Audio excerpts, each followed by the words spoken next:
नमस्कार दोस्तों, मैं दीक्षा। मैं आपको स्वागत करती हूँ आपके अपने चैनल स्ट्रीट न्यूज़ इंडिया में। आज हम बात करेंगे 6 वर्षीय बच्चे आरव के बारे में, जो रहने वाला गुड़गांव का था। ऐसा सुनने में आया है कि जब बच्चा दोपहर में अपने घर स्कूल से लौटकर वापस आया तो शाम को 5 बजे वो अपने दोस्तों के साथ अपनी ही सोसाइटी के पार्क में घूमने गया। कुछ समय घूमने फिरने के बाद जब उसकी माता को याद आया कि वह बच्चा अभी तक घर क्यों नहीं पहुंचा है, चिंता सताने लगी। फिर कुछ समय बाद उन्होंने आरव की कंप्लेंट पुलिस स्टेशन में की। पुलिस की जांच पड़ताल करने के बाद और सोसाइटी में सब जगह चेक करने के बाद जब आरव उन्हें कहीं भी नज़र नहीं आया तो दोबारा से उन्होंने एक बार फिर से छानबीन शुरू की। छानबीन करने के बाद पता चला कि आरव एक लिफ्ट में बंद पाया गया। लिफ्ट के खोलने के बाद जब आरव उसमें मिला तो आरव बहुत ही डरा और घबराया हुआ था। ऐसा सुनने में आया था कि वो लिफ्ट 2 से 3 घंटे तक लगातार बंद रही थी। पुलिस ने अपना काम सफलतापूर्वक किया और आरव को सुरक्षा उसके माता पिता के हाथों में सौंपा।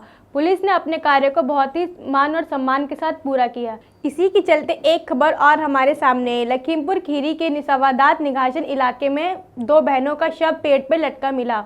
ये खबर सुनते ही पूरे गांव में सनसनी फैल गई। जांच पड़ताल करने के बाद पता चला कि वो अपनी मां के साथ उसी गांव में रहती थीं। 15 वर्षीय और 17 वर्षीय बहनें दोनों अपनी माता के साथ अपने घर के बाहर बैठी थीं। माता के घर के अंदर जाने के बाद 3 युवक बाइक से आए और दोनों बहनों को घसीटते हुए गन्ने की खेत की तरफ ले गए। कुछ समय बीत जाने के बाद जब उनकी माता को पता चला कि उनकी 15 वर्षीय और 17 वर्षीय बेटी कहीं भी नजर नहीं आ रही है तो पूरे गाँव में सनसनी मचने के बाद पता चला कि युवक दोनों बहनों को घसीटते हुए गन्ने की खेत की ओर ले गए। कुछ समय चलते जब माता को नज़र आया कि नाबालिग बेटियां कहीं भी नज़र नहीं आ रही हैं, गांव के कुछ लोगों ने बताया कि 17 वर्षीय बेटी और 15 वर्षीय बेटी का शव पेड़ से लटका गन्ने के खेत में पाया गया है। उसके बाद जब उनकी माँ को इस बात की खबर हुई तो वो पूरी तरह से टूट चुकी थी।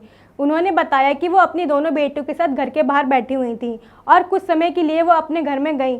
थोड़ी ही देर में 3 युवक बाइक से आए और उनकी दोनों बेटियों को घसीटते हुए गन्ने की खेत की ओर ले गए। पुलिस की जांच पड़ताल के चलते ये बात सामने आई है कि नाबालिगों के साथ दुष्कर्म किया गया था और उनकी हत्या कर गन्ने के खेत में वहीं पर पेड़ पे लटका दिया गया था। न जाने कब खत्म होगा ये हैवानियत का खेल हमारे देश में।